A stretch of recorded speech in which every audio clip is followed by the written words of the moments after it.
प्रथम श्लोक हम लोग पढ़ेंगे। कटाक्ष किरणाचांत नमन्मोहाब्धये नमः अनंतानंद कृष्णाय जगन्मंगलमूर्तये जगन्मंगलमूर्तये। श्लोक क्रमांक 16, 17 और 18। न प्रकाशेऽहमित्युक्तिः यत्प्रकाशैकबन्धना स्वप्रकाशं तमात्मानम् अप्रकाशः कथं स्पृशेत् तथाप्याभाति कोऽप्येष विचाराभावजीवनः अवश्यायश्चिदाकाशे विचारार्कोदयावधिः आत्मा ज्ञानमहानिद्रा जृम्भितेऽस्मिन् जगन्मये दीर्घस्वप्ने स्फुरन्ते ते स्वर्गमोक्षादिविभ्रमाः स्वर्गमोक्षादिविभ्रमाः। इस ग्रंथ के ग्रंथकार श्री लक्ष्मीधर कवि जी ने प्रथम 15 श्लोकों में आत्मा और ब्रह्म का एकत्व तर्क के द्वारा, युक्तियों के द्वारा सिद्ध किया। उसके बाद यह जो 3 श्लोक है 16, 17 और 18, इन तीनों श्लोकों का जो विषय है वो है अज्ञान। अज्ञान का क्या स्वरूप है, अज्ञान के कारण क्या परिणाम होता है, तो अज्ञान के ऊपर ही केंद्रित होकर उन्होंने यहाँ पर विचार किया है। सबसे पहली बात उन्होंने कही कि चूंकि ब्रह्म ज्ञान स्वरूप है, चित स्वरूप है, इसलिए अज्ञान की कोई संभावना है नहीं, क्योंकि विरुद्ध स्वभावत्वात्। लेकिन फिर भी हमको अनुभूति होती है, हमको जो है अज्ञान के कारण संसरण की प्राप्ति होती रहती है, तो लगता है नहीं नहीं अज्ञान का अस्तित्व है, अज्ञान नाम की कोई चीज है। तो वो कहते हैं हाँ है जरूर, लेकिन उसका निर्वचन हो नहीं सकता, ठोस रूप में हम उसको बता नहीं सकते कि ये ऐसा ही है, उसके स्वरूप का निर्धारण नहीं हो सकता। इसलिए अपने शास्त्रों में कहा है कि जिसका स्वरूप ठोस रूप से निर्धारित नहीं किया जा सकता वो है मिथ्या, सद असद्भ्याम अनिर्वचनीयम, ऐसा लिखा। जो सद भी नहीं असत भी नहीं, तो उसके लिए एक तीसरी श्रेणी बनाई गई, मिथ्या। और मिथ्या वस्तु में होता यह है कि जब तक सत्य का ज्ञान नहीं है तभी तक उसका अस्तित्व भासमान है, प्रतीयमान है, अनुभूयमान है। जैसे यहाँ पे उदाहरण दिया, विचार अर्को दयावधि। अर्क मतलब सूर्य, विचार मतलब चिंतन।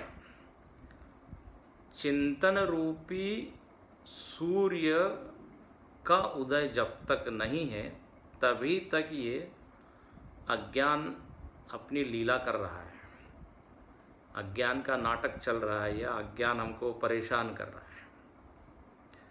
अंधेरा तभी तक परेशान करता है जब तक सूर्योदय न हो।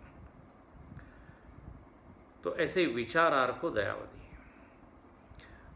और यहाँ हम पिछले 2 दिन से एक बात कह रहे हैं और हमने विचार किया कि यहाँ पर लक्ष्मीधर कवि ने एक रूपक दिया है।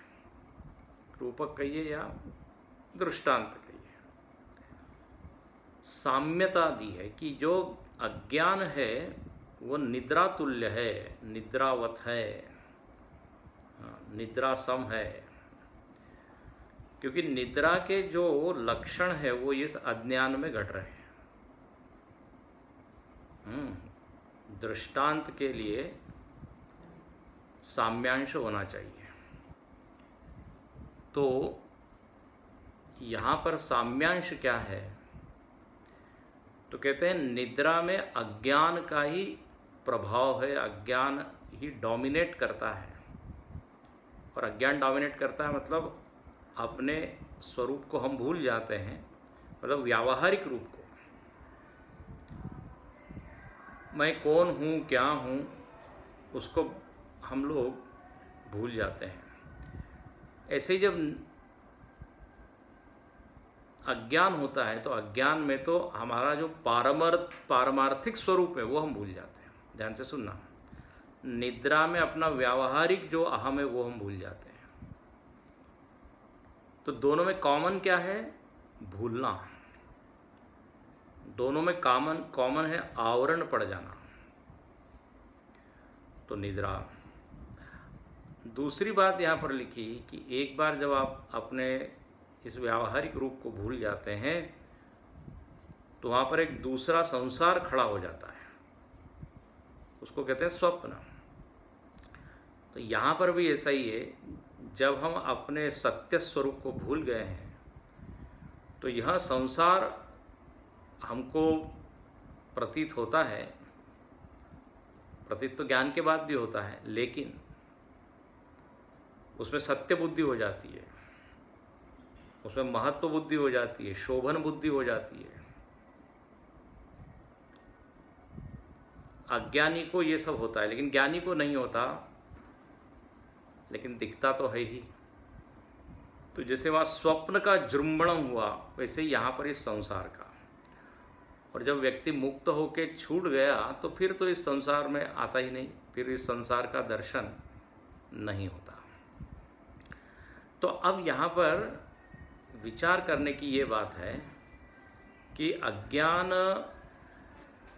निद्रा के समान है और जगत जो है वो सपने के समान है। मूल बात यहाँ पर ये है, स्वर्ग मोक्षादि विभ्रमाः, यह जगत की तुलना कर दी है किससे? स्वप्न से। अब ये बड़ा एक ऐसा मोड़ है, जगत को आप स्वप्न कह रहे हैं, संसार इतना ठोस है, सॉलिड रियलिटी बोलते, सॉलिड रियलिटी। एक और कहते ग्राउंड रियलिटी आप जानते नहीं, आप केवल ऊपर ऊपर की बात कर रहे हैं। जमीनी सत्य क्या है? जमीनी सत्य तो यही है कि सारा जगत ठोस है। आप इसको स्वप्न की तरफ प्रतीयमान कह के, हाँ, इसको बिल्कुल कहते हैं, उड़ा देते हैं। तो स्वप्नवत है ये कैसे क्या? अब देखो, इसको स्वीकार करना है तो विचार करना पड़ेगा। आत्मबोध में भी शंकराचार्य जी ने इस संसार को स्वप्न ही कहा है, एकदम स्पष्ट लिखा है उन्होंने। तो संसार स्वप्न तुल्यो ही राग द्वेषादि संकुलः, यह स्वप्न, यह जो जागृत जगत है बिल्कुल स्वप्न तुल्य है। यहाँ जैसे राग द्वेष दिखते हैं वहाँ भी राग द्वेष है। और स्वकाले सत्यवत भाति प्रबोधे सती असत भवेत, स्वप्न की सत्ता सत्य भाषित होती रहती है। कब तक? जब तक प्रबोधे, स्वकाले, स्वप्न काले सत्यवत भाति, स्वकाले मतलब स्वप्न काले, जब तक स्वप्न काल है। लेकिन प्रबोधे सती, जब हमको ज्ञान होता है तो असत भवेत। एक व्यक्ति ने ऐसे ही मजाक में बोल दिया, प्रबोधे की जगह दूसरा शब्द भी डाल सकते हैं, वो क्या है? प्रभाते। सुबह जब हम उठते हैं प्रभात होने पर असत भवेत्। ठीक ऐसे यहाँ पर भी ये ज्ञान रूपी जब तक जागरण नहीं होगा तब तक यह संसार स्वप्नवत लगता है। स्वप्नेर्थ शून्य, विवेक चूड़ामणि में भी ये लिखा कि जागृत कोई नो विशेष, स्वप्न से कोई विशेष ये अवस्था है, जागृत ऐसा कुछ नहीं है। मतलब दोनों मिथ्या ही है, लेकिन एक को मिथ्या समझना बड़ा आसान है, दूसरे को मिथ्या समझने के लिए काफ़ी पापड़ बेलने पड़ते हैं, हिंदी में ऐसा बोलते हैं। विचार, चिंतन। जनक महाराज की कथा आपको मालूम होगी। जनक जी ने स्वप्न में देखा कि वो क्या हो गए, भिखारी हो गए। अपने उपनिषद गंगा में शायद उसका वर्णन भी किया था, उसका एक एपिसोड था। स्वप्न में एकदम राजपाट सब चला गया, भीख मांग रहे हैं, तो एकदम कोई झटका लगा, तो एकदम उठे। वो उठे तो देखा कि राजमहल में बढ़िया बिस्तर पे हैं, सब चीज़ जस की तस वैसी है। तो उनको प्रश्न ये आया कि असली जनक कौन है, वो है कि ये, या असली संसार कौन सा है, जो देखा वो कि ये। तो उन्होंने अपने गुरुजी से पूछा, तो गुरुजी ने कहा न तो वो सच्चा है न ये सच्चा है, दोनों ही मिथ्या है। अब ये देखिए, अनेक बार ये आता है कि तुलसीदास जी ने भी अपने रामायण में लिखा, रजत सीप महुभास जिमी जथा भानु करवारी। वहाँ पर भी मिथ्या के उदाहरण उन्होंने दिए कि जगत कैसा है, जैसे रेगिस्तान में मृगमरीचिका, या जैसे स्वप्न। तो कैसे इसको हम पचाएं कि ये स्वप्न जैसा है, लगता तो नहीं है सर। अब मैं दो चार कारण बताता हूँ, दो चार क्या कहते हैं, हेतु। उल्टा चले हम, क्यों हम इस जगत को सत्य मान रहे हैं, क्यों इसको प्रतीति नहीं मान पा रहे। चलिए, तो इसमें एक हेतु हम सब लोग देते हैं, क्योंकि यह संसार दिखता है, यह जगत दिखता है, इसलिए सच्चा है। तो हमारा हेतु क्या हुआ, दृश्यत्वात् सत्यम, दृश्य होने के कारण यह क्या है, सत्य है। अब जरा इस हेतु को ही जरा परखना चाहिए कि ये इस हेतु में कितना दम है। ये हेतु है कि हेत्वाभास है, लग तो रहा है, हाँ दिख रहा है इसलिए सच्चा है। तो अब इस नियम को जरा और आप व्यापक कीजिए, तो जो जो दृश्यमान चीज़ है वो सब क्या है, सत्य होनी चाहिए, है ना। इसको व्यापक एक्सटेंड कीजिए तो हम पाएंगे बिल्कुल उल्टा है। और आपको होता है, वैज्ञानिक लोग भी इस बात का समर्थन नहीं करते कि जो दिख रहा है वही सत्य है। थोड़ी जरा ठीक से आँख खोल के हम देखेंगे तो सत्य बिल्कुल उल्टा निकलेगा, जो दिख रहा है वो झूठा है। वेदांत तो बड़ा विलक्षण है। वेदांत कहता है ये जगत झूठा है, क्यों, दृश्यत्वात्। इसी हेतु को उन्होंने लिया, लेकिन प्रतिज्ञा उलट दी। प्रतिज्ञा हम लोगों की क्या है, जगत सत्य है, ये इसको कहते हैं प्रतिज्ञा। क्यों, क्योंकि दिखता है, यह हेतु हुआ, कारण।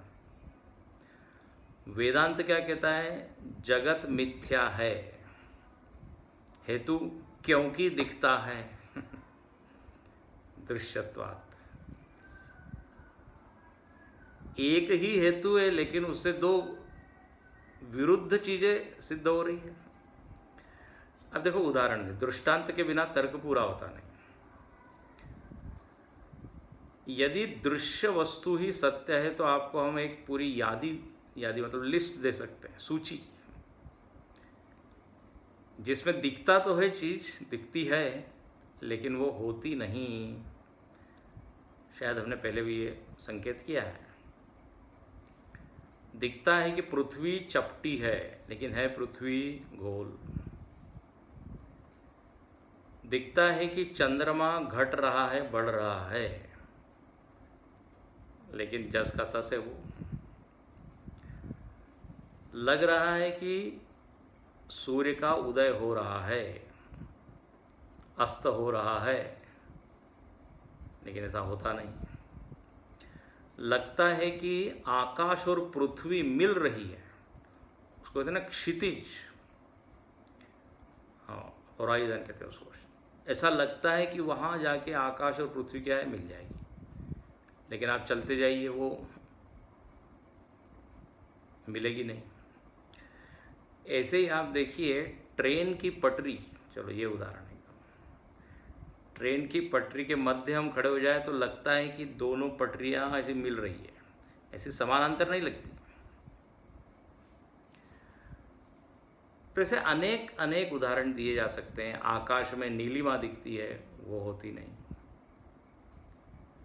मृगजल मतलब मृगमरीचिका का है ही। तो इसलिए ये हेतु बड़ा कच्चा है कि जो दिखता है वो होता है। अब शरीर लग रहा है कि ठोस है, उस दिन हमने बताया था, इसमें ठोस तो कुछ है ही नहीं, 70% तो जल ही है। तो जरा हम बारीकी से और सूक्ष्मता से देखें। अब जैसे स्वप्न ही है, स्वप्न दिखता है लेकिन सच्चा तो होता नहीं। सिनेमा दिख रहा है, वहाँ सब कुछ हो रहा है, लेकिन मालूम है सब झूठा है। तो देखो इसको कहते हैं क्या, हमने अपने इंद्रियों पर इतना भरोसा किया। दार्शनिक लोग क्या कहते हैं, आपने अपने इंद्रियों को ही गुरु मान लिया, जो इंद्रियां बोल रही है उसको स्वीकार कर लिया। तो ये इंद्रिय आधारित जीवन जो है उससे हम कभी भी सत्य तक पहुंच नहीं सकते। इसलिए यह हेतु असिद्ध हो जाता है कि जो दिखता है वो सच है, जो सुनाई देता है वो सच है, जो हम खाते हैं वो सच है। लगता है लेकिन वो होता नहीं ऐसा। तो अर्थ यहाँ क्या हुआ, आप इसको स्वप्न नहीं मान पा रहे हो क्योंकि आप कह रहे हो दिखता है। तो हम कहते हैं दिखता है इसलिए इसको स्वप्न मानिए, दृश्यत्वात् मिथ्या है। अच्छा, दूसरा कई लोग कहते हैं कि ये जगत आप कह रहे हैं स्वप्न है, अरे भाई यहाँ तो कितना ये उपयोगी है।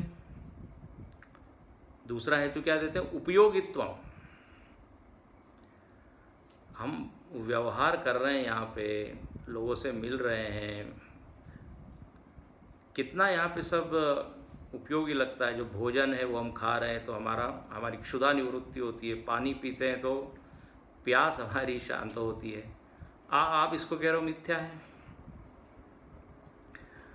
उपयोगित्व, ये यहाँ पे क्या दिया, तर्क। तो इसका भी खंडन हो जाता है। देखो स्वप्न में हमको जो भी वहाँ दिख रहा है, रोटी सब्जी, कितनी उपयोगी लग रही है कि नहीं। स्वप्न में हम देख रहे हैं कि हमको भूख लगी है और हमने क्या खाई, रोटी, और रोटी खाई क्या, पेट भर गया। अब वो जो स्वप्न की रोटी है, चूंकि उपयोगी है वो स्वप्न में, इसलिए क्या हम कह सकते हैं वो सत्य है, सत्य है। ध्यान से सुनना, उपयोगित्व जो है वो एक काल तक ही है। जागने पर मालूम पड़ेगा अरे वो क्या, अब वो उपयोगी नहीं है। उपयोगी नहीं है इसलिए वो फिर कहना पड़ेगा कि सत्य नहीं है, क्योंकि आपका हेतु क्या था, जो जो उपयोगी है वो सत्य है। समझने में थोड़ा सा डिफिकल्ट हो सकता है। स्वप्न में सब चीज़ें उपयोगी लगती है, लेकिन जागने पर उसका बिल्कुल भी उपयोग नहीं। और स्वप्न में जो रोटी हमने बनाई है, जागृत में हमको भूख लगी है तो उसका कोई उपयोग हो सकता है, लाभ हो सकता है। तो इसलिए उपयोगित्व ये जो हेतु है ये भी कट जाता है।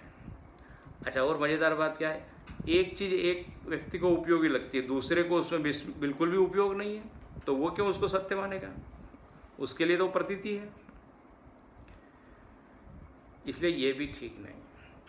और तीसरी एक बात, स्वामी जी ने बहुत अच्छी बात कही कि देखिए, जगत जो है द्वंद्वात्मक हमको अनुभव में आता है, सुख दुख, निंदा स्तुति, मान अपमान इत्यादि, और इनके कारण अपने जीवन में होता है सुख दुख।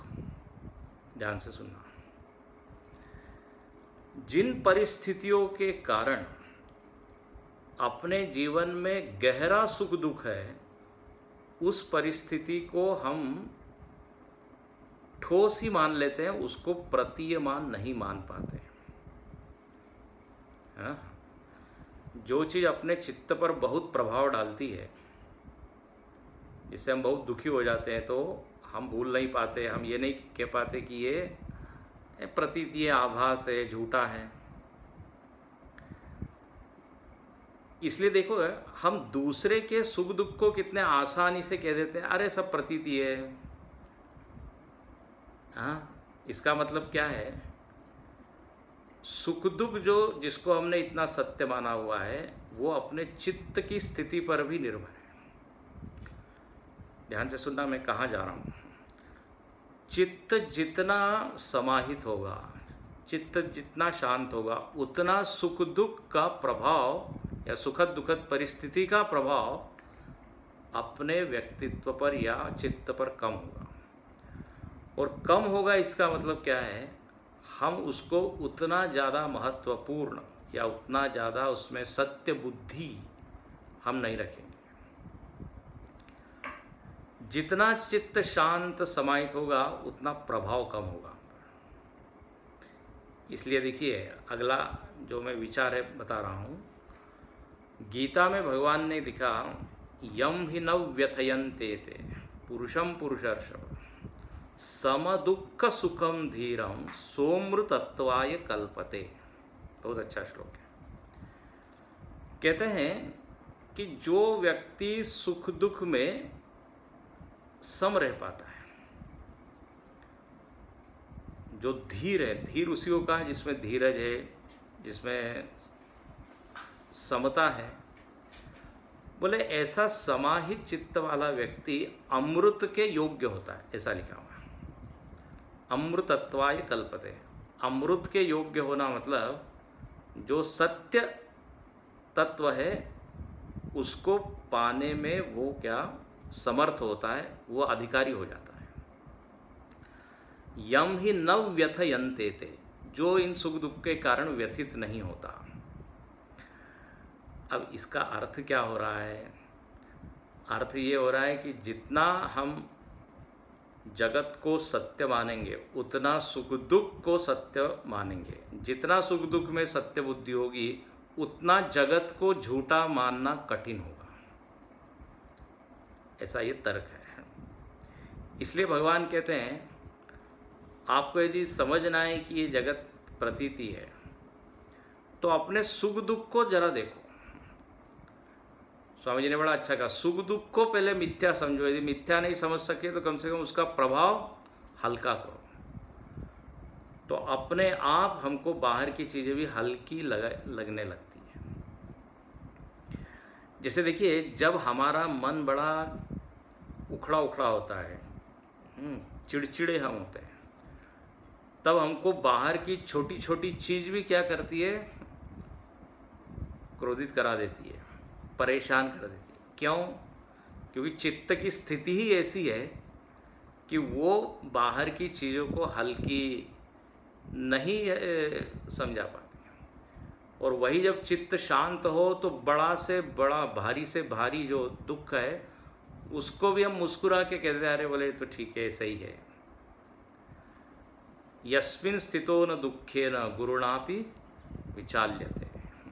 जिसमें स्थित होने पर भारी से भारी दुख भी हमको हल्के लगते हैं। हल्के लगते हैं मतलब मिथ्या से हो जाते हैं। उसमें ज़्यादा हम उसको महत्वपूर्ण नहीं मानते। तो एक तरीका क्या है जगत को स्वप्नवत समझने का, अपने चित्त को समत्व में रखें, शांत समाहित करें, तो ये होता है। अच्छा, इन सुख दुख को यदि और हल्का करना है हमको, तो एक और उपाय वो है शरणागति का उपाय। जो जितने भगवान के आश्रय में रहता है, आप देखिए वह भी इस जगत से बहुत ज़्यादा प्रभावित या विचलित नहीं होता। मतलब धीरे धीरे वो उस ओर ही बढ़ रहा है कि ये जगत सत्य नहीं है, इसको ज़्यादा कीमत देना ठीक नहीं। भगवान के आश्रय में रहने से अपने अंतःकरण में बल बढ़ता है, अंतःकरण में शक्ति बढ़ती है, और इन द्वंद्वाघातों को हम बड़े आराम से सहन कर ले जाते हैं। तो इससे ये सिद्ध होता है, और अभी विस्तार तो क्या करें, जितनी हम भक्ति करेंगे, जिन जिन लोगों ने भक्ति की आप देखिए उनके भजनों में यही सब है। रहना नहीं देश वीराना है, जगत में देखी झूठी प्रीत। सब लोगों ने बड़े आराम से बोल दिया, बोले ये तो सपना है। उमा कहो मैं अनुभव अपना, सत हरि भजन जगत सब सपना। ये भजन का प्रभाव है। यही विधि जग हरि आश्रित रही। भजन का प्रभाव ये होगा कि मालूम पड़ेगा एक ही हरि है, वही सत है, उसी के आश्रय में ये सारा खेल चल रहा है। चूंकि हमारे में भक्ति की कमी है, चूंकि हमारे में आसक्तियां बहुत अधिक है, इसलिए जगत झूठा है ये कहना इतना आसान नहीं होता। देखो, जो विरक्त व्यक्ति है बड़े आराम से कह देता है, क्योंकि उसकी सत्य बुद्धि उसमें है ही नहीं, मतलब उसमें आसक्ति नहीं है। एक बच्चा है, उसके लिए खिलौना मतलब परम सत्य, और हमारे लिए वो एक प्रतीति मात्र है कि नहीं।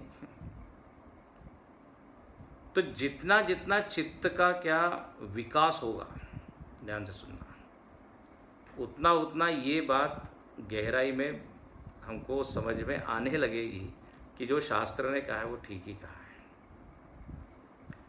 तो दीर्घ स्वप्ने स्फुरन्ते ते स्वर्ग मोक्षादि विभ्रम। अच्छा, एक और बताएं, स्वप्न और संसार में समानता। समानता ये है कि स्वप्न का अनुभव होता है, फिर टूट जाता है, उसके बाद शेष क्या रहता है? स्मृति मात्र। कि उस सपने में हमने ऐसा देखा वैसा देखा। अच्छा, और ये स्वप्न की ऐसी बात होती है, दूसरा तो कोई दूसरे ने तो देखा नहीं होता, हमने ही देखा होता है, उस व्यक्ति ने ही देखा होता है। तो कई बार वो स्वप्न का ऐसा वर्णन करता है उसमें मिर्च मसाला डाल के, क्योंकि प्रमाण तो है नहीं चेक करने का, हमने तो ये देखा, ऐसा हुआ वैसा हुआ। अच्छा ठीक है, जो भी देखा हो, जागने के बाद क्या है? अब क्या है? अब उसकी केवल स्मृति है, उसके केवल संस्कार है। अब आप बताइए, वापस उस सपने में हम जा सकते हैं क्या? नहीं जा सकते। अब अपने जीवन को भी देखिए, जो पिछले अनुभव हो चुके हैं अब वो किस रूप में है? स्मृति के रूप में है, मतलब संस्कार के रूप में है। और वापस हम अपने बचपन में जा सकते हैं क्या? वापस हम अपने युवावस्था में जा सकते हैं क्या? लगता है कि नहीं, वो सपना था, वो तो सपना था। इसलिए शंकराचार्य जी कहते हैं संसार स्वप्न तुल्यो। तो बिल्कुल ये अनुभूति होने लगती है जब विचार करते हैं। देखो, अब ऋषियों ने जब ये कहा है तो ऐसे ही नहीं लिख दिया है, उसके पीछे काफी चिंतन है, दर्शन है। अच्छा, और मिथ्या हम किसको कहते हैं? ये तो आपने पहले भी सुना है कि जो बाधित हो जाए, जगत की सारी चीजें बाधित हो रही है, खंडित हो रही है, हाँ, कट रही है। अच्छा, एक व्यक्ति ने तर्क दिया कि भाई वो सपना तो 1.5 मिनट का होता है, और ये संसार तो क्या है, 60 साल 70 साल जी रहे हैं अभी भी। इसलिए देखो यहाँ लिखा है दीर्घ स्वप्न। तो इसको स्वप्न कैसे माने? इसकी आयु कितनी लगती है हमको? बहुत लंबी, दीर्घ। और उसकी तो आयु कम लगती है। लेकिन आपको बताएं, शायद पहले हमने बताया भी होगा, सपने में जो हम अपने आप को देखते हैं, सपने में हमको लगता है हम काफ़ी जी रहे हैं। सपने में हमने पढ़ाई की, शादी हुई, नौकरी लगी, रिटायर हो गए, एक सपने में हो सकता है। तो स्वप्न काल में तो हमको लगता है ये दीर्घ है। और नारद जी की एक बहुत बढ़िया कथा है, अब कभी बताएंगे हम। उसमें वो राजा भी बन गए और बहुत कुछ हुआ। और जब वो टूटा स्वप्न, भगवान ने एक्चुअली माया की थी, नदी में उनको डुबाया था। और नदी में जैसे ही डूबे तो देखा क्या, एक गांव में पहुंच गए। और उस गांव की क्या परंपरा थी, एक हाथी जो है वो गले में माला लेके घूमता था, और जिसके गले में माला पड़ जाए वो राजा बन जाता था। नारद जी के गले में पड़ गई, वो राजा बन गए। क्या अपने पास समय नहीं है। तो वहाँ पर भी 1 मिनट के, एक क्षण में उन्होंने देखा कि 50 साल बीत गए। तो लगा कि दीर्घ, लेकिन वो जागने पर तो झूठा। ऐसे यहाँ पर जो हमको दीर्घ लग रहा है वो भी एक आपेक्षिक है। स्वप्न की अपेक्षा से दीर्घ है, और दीर्घ होने के कारण सत्य है ऐसा नहीं है। दीर्घ है नहीं, ये लगता है। आप यदि स्वर्ग लोक और अन्य लोकों की घड़ी से अपने इस पृथ्वी लोक की घड़ी को देखें तो बहुत कम है। ये time is also relative, time भी आपेक्षिक है, सत्य नहीं है। जो आपेक्षिक होता है वो सत्य नहीं होता। तो देश काल इत्यादि सब आपेक्षिक होने के कारण ये बिल्कुल स्वप्नवत है, इस तरह यहाँ पे कहा। और अब कल हम देखेंगे, जो हम ये कल्पना करते हैं कि हमको एक दिन मोक्ष मिलेगा, मुक्त होंगे, बोले ये भी एक भ्रम है। जब तक हमारे भीतर ज्ञातृत्व है, कर्तृत्व है, ये जब तक ठोस या सत्य लग रहा है, तब तक ये मोक्ष इत्यादि की बात है। जहाँ हमको अपना ज्ञातृत्व झूठा लग जाएगा कि मैं ज्ञाता हूँ ही नहीं, मैं करता हूँ ही नहीं, फिर क्या कर्म और फिर क्या प्राप्त हुए और फिर क्या कर्ता हुए। इसलिए यदि पूरे जगत को मिथ्या समझना है तो शुरुआत करनी पड़ेगी अपने से। अहम कर्ता, अहम ज्ञाता, यह सत्य नहीं है, इसको विचार करके समझना पड़ेगा। तो फिर अपने आप बाहर की चीज़ें भी हमारे लिए स्वप्नवत हो जाएगी। कल देखेंगे इसको। ओम पूर्णमद पूर्णमिदं पूर्णात् पूर्णमुदच्यते पूर्णस्य पूर्णमादाय पूर्णमेवावशिष्यते। ओम शांति शांति शांति। हरि ओम। श्री गुरुभ्यो नमः। हरि ओम।